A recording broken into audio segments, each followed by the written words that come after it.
नमस्कार। आज के इस वीडियो में हम बात करने वाले हैं 1944 में प्रदर्शित हुई भारतीय फिल्म ज्वार भाटा के बारे में। तो ज्वार भाटा मूवी की इंफॉर्मेशन की बात करें तो इसका जो प्रदर्शन है वो 19 नवंबर सन 1944 में किया गया था और ज्वार भाटा मूवी को बॉम्बे टॉकीज के द्वारा बनाया गया था, यानी कि इसका निर्माण बॉम्बे टॉकीज के द्वारा किया गया था। बात करें इसके निर्देशन की तो इसका जो निर्देशन है वो आमिया चक्रवर्ती द्वारा किया गया था और इसके जो गाने थे उनमें जो संगीत था वो अनिल विश्वास के द्वारा दिया गया था। और बात करें इनके जो गाने थे उन्हें आवाज़ देने की तो इन्हें आवाज़ मन्ना डे, पारुल और अनिल विश्वास, आमिर बाई कर्नाटकी और इनके साथ ही अरुण कुमार ने दी थी। बात करें इस फिल्म के जो कलाकार हैं वो जो मुख्य रूप से थे वो थे दिलीप कुमार साहब। ये ज्वार भाटा फिल्म दिलीप कुमार साहब की पहली फिल्म थी और इसके बाद ही वो अन्य फिल्मों में आए थे। और इनके साथ ही रूमा गुहा, आगा खान, विक्रम कपूर, मृदुल्ला रानी, शमीम बानो, के.एन. सिंह और मुमताज़ अली थी। हम सारे कलाकारों की बात इस वीडियो में नहीं कर सकते, इसलिए जो मुख्य रूप से थे उनके नाम मैंने आपको बता दिए। अब बात करें इसकी कहानी की तो इसमें होता क्या है कि एक शहर में एक व्यक्ति है, उसकी दो लड़कियां हैं। उसकी बड़ी लड़की है उसका नाम रमा है और उसकी जो छोटी लड़की है उसका नाम रेनू है। जब दोनों शादी लायक होती हैं तो वह व्यक्ति एक उसके कोई परिचित हैं जो कि एक पैसे वाले व्यक्ति हैं, उनका एक लड़का है नरेंद्र नाम का। तो अपनी बड़ी बेटी रमा की शादी वे अपने दोस्त की जो बेटा है नरेंद्र उससे तय कर देते हैं।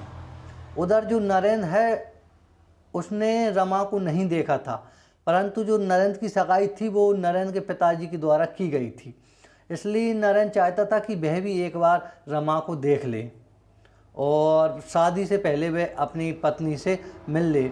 इसलिए वह क्या करता कि एक दिन अपना भेष बदल कर जो रमा है उसके गांव में पहुंच जाता है, परंतु गलती से वह रमा की जगह रेनू को से मिल जाता है और रेनू को ही रमा समझता है और सोचता है कि इसी से मेरी शादी होने वाली है। और इसी बीच रेनू और नरेंद्र दोनों पास आ जाते हैं, यानी कि उनमें प्यार हो जाता है और दोनों प्यार करने लगते हैं। इसके बाद नरेंद्र वापस आकर अपने पिताजी से कह देता है कि मुझे लड़की पसंद है, आप शादी की तैयारी कीजिए। और इनकी शादी धूमधाम से हो जाती है। जब शादी हो जाती तब नरेंद्र को पता चलता है कि उसकी शादी रमा से हुई है जो कि रेनू से बड़ी बहन थी और वह रमा समझकर जिससे मिला था वो रेनू थी। तो वह इसे अपनी किस्मत का खेल समझकर इस बात को भूल जाता है और रमा के साथ अपने जीवन को बिताने की कोशिश करता है।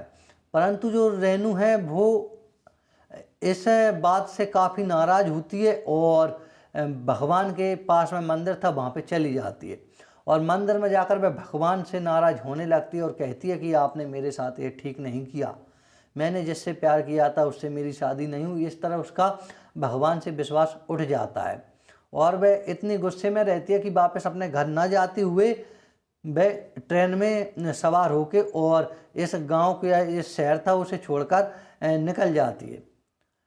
ट्रेन में रास्ते में उसकी मुलाकात एक जगदीश नाम के व्यक्ति से होती है।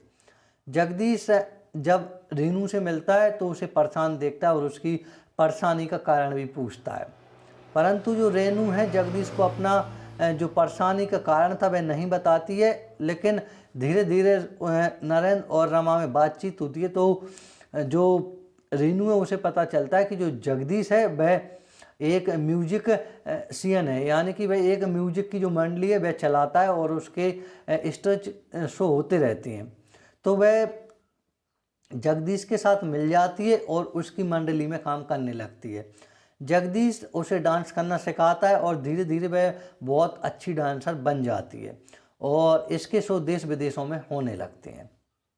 इधर जो रमा है और जो नरेंद्र है इनकी जो शादी हो चुकी है दोनों की, तो जो रमा है वो अपनी छोटी बहन रेनू का मिलना चाहती है तो उसे पता चलता है कि उसका रेनू का कोई पता नहीं है और वह कहाँ चली गई है।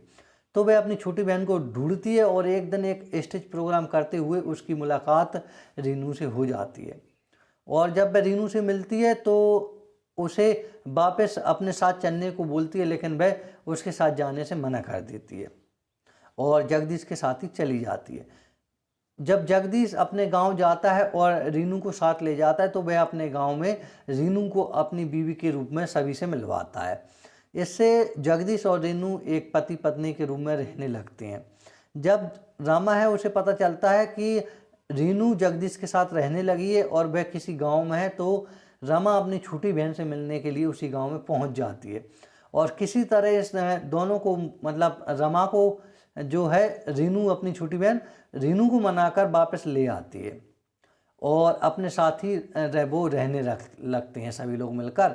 एक दिन क्या होता है कि जो रमा है उसे बच्चा होने वाला होता है, तो वह हॉस्पिटल में भर्ती होती है और डॉक्टरों के द्वारा कहा जाता है कि वह बच्चा और रमा को नहीं बचा पाएंगे, यानी कि इस डिलीवरी में उन दोनों की मृत्यु हो सकती है, जिससे रीनू है वह पुनः पहले की तरह ही अपना आत्मविश्वास खो देती है और पुनः भगवान के मंदिर में जाकर उनसे नाराज होने लगती है और उन्हें बातचीत करती है भगवान से, यानी कि वो खुद ही बोलती रहती है और वह कहती है कि आपने मेरे साथ अच्छा नहीं किया, पहले मेरे साथ ऐसा किया था और अब मेरी बहन के साथ ऐसा हो रहा है।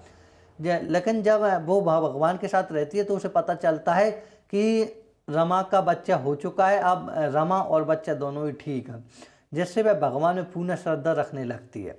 दोस्तों, ये कहानी यहीं पर ख़त्म हो जाती है। बात करें इस फिल्म की, तो यह फिल्म अभी इस वक्त उपलब्ध नहीं है, यह एक खोई हुई फिल्म हो चुकी है, क्योंकि इस फिल्म का अभी तक कोई पार्ट उपलब्ध नहीं हो पाया है। अगर आपको इसी तरह की और वीडियो देखना है तो आप इस चैनल को सब्सक्राइब कर लीजिए, क्योंकि मैं इस तरह की वीडियो लाता रहता हूं। और आपको इसी तरह की और वीडियो देखना है तो चैनल पे पहले से डले हुए हैं, आप चैनल में जाके इसी तरह की और वीडियो अपनी पसंद से देख सकते हैं। तो आपको इस वीडियो की कहानी कैसी लगी हमें कमेंट करके बताएं, और अगर आप कोई सुझाव देना चाहते हैं तो कमेंट बॉक्स में आप दे सकते हैं। तो मिलेंगे अगले वीडियो में, जब तक के लिए धन्यवाद।